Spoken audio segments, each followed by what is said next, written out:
jemaat yang terkasih, Yesus memanfaatkan ketenaran ketika banyak orang mengidolakan dan mengeluh-elukannya ini dengan dia memakai istilah kita saat ini yaitu aji mumpung.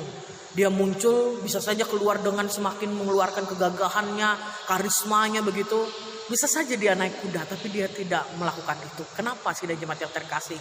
Selain ini adalah merupakan penggenapan nabi, nubuatan nabi, khususnya Nabi Zakaria.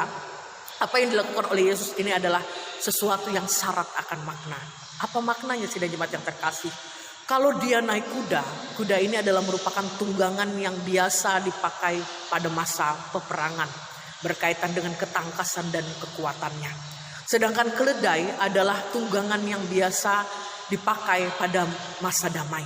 Saudara-saudari yang terkasih, Yesus mau menggambarkan dan menyampaikan kepada orang banyak yang pada saat itu menyambut dia ketika memasuki kota Yerusalem terkait dengan peringatan bahwa dia adalah memang raja yang dinantikan seperti nubuatan di dalam kitab Zakaria yang dikutip dalam ayat 5 firman Tuhan saat ini. Dia adalah memang yang dijanjikan yang datang dari Bapa. Tapi dia bukanlah sosok yang seperti apa yang digambarkan atau yang diharapkan orang pada saat itu. Dia mau menggambarkan bahwa dia adalah raja damai, raja yang dinantikan, raja yang membawa kasih, raja yang datang dalam kelemah lembutannya. Inilah kenapa dia menggunakan keledai.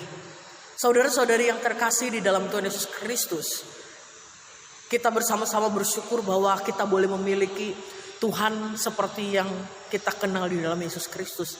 Sebab sejak semula dia sudah menggambarkan siapa dia. Bahwa dia datang ke dalam dunia ini dengan membawa kedamaian.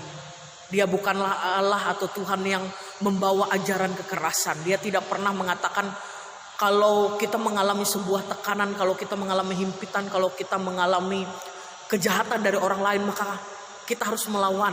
Bahkan melawan dengan kekuatan bersenjata. Tidak, saudara-saudariku yang terkasih. Dia datang membawa kedamaian. Bahkan puncak dari itu terlihat saudara-saudari yang terkasih. Bahwa dalam mengalahkan kuasa maut, kungkungan maut akibat pemberontakan manusia, dia mengambil atau menempuh jalan untuk berkorban, untuk menggambarkan apa itu arti dari kedamaian, kasih, dan juga penyertaan yang datang dari kuasa Allah yang mau menyelamatkan. Dari hal ini saudara-saudariku yang terkasih yang mau digambarkan atau diingatkan bagi kita secara khusus, saudara jemaat yang terkasih, terkait dengan bagian ketika saat ini dunia dan khususnya Indonesia, saudara-saudari yang terkasih, diliputi dengan kekhawatiran terkait dengan semakin menyebarnya COVID-19 atau virus corona itu. Saudara jemaat yang terkasih, saya ada sesuatu yang mau saya ajak renungkan bagi kita pada saat ini untuk kita bisa terhindar dari hal yang tidak baik ini. Apa itu saudara jemaat yang terkasih? Dalam penyebaran COVID-19 ini ada istilah-istilah yang ditetapkan pada saat ini terkait dengan orang-orang dengan virus ini, yaitu misalnya ODP, PDP, ataupun yang sudah dinyatakan positif. Saudara jemaat yang terkasih, ada beberapa kasus yang kita bisa lihat di media sosial ataupun di media elektronik pada saat ini, TV, berita dan lainnya, terkait dengan bagaimana orang-orang memperlakukan orang dalam status-status tertentu ini berkaitan dengan COVID-19. Saudara jemaat yang terkasih, tidak jarang ada orang yang akhirnya mengatakan tidak mau menerima mayat yang dikuburkan di wilayah mereka karena mereka adalah orang-orang yang meninggal karena COVID-19. Ada yang mendiskriminasi orang-orang yang sudah dinyatakan positif ataupun sedang menjadi seorang PDP ataupun ODP. Saudara jemaat yang terkasih, tidak jarang jalan yang mereka tempuh mulai dari penolakan secara kata-kata ataupun dengan kekerasan. Saudara jemaat yang terkasih, saya mengundang kita sebagai jemaat Tuhan pada saat ini dalam menyikapi hal ini. Sekali lagi dengan apa yang digambarkan oleh Yesus tadi, dengan cara uniknya memperlihatkan siapa dia sebagai Raja Damai.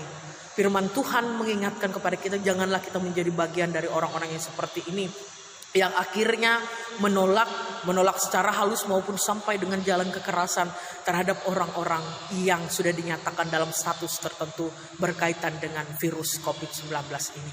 Saudara jemaat yang terkasih, janganlah kita menghakimi mereka, janganlah kita mendiskriminasi mereka. Cukup jaga diri dengan baik, jangan kita menetapkan orang ini untuk dijauhi atau apapun sidang jemaat yang terkasih, karena dalam kondisi yang sulit seperti itu bukanlah penolakan yang mereka harapkan, tapi mereka justru sangat membutuhkan begitu sokongan dari kita. Paling tidak sidang jemaat yang terkasih, ketika kita tidak bisa mendukung mereka dengan kata-kata atau perilaku yang baik, jangan tunjukkan sidang jemaat yang terkasih perilaku yang buruk untuk mendiskriminasi atau menghakimi mereka. Saudara-saudari yang terkasih, cukup jaga diri kita dengan baik, tetap di rumah,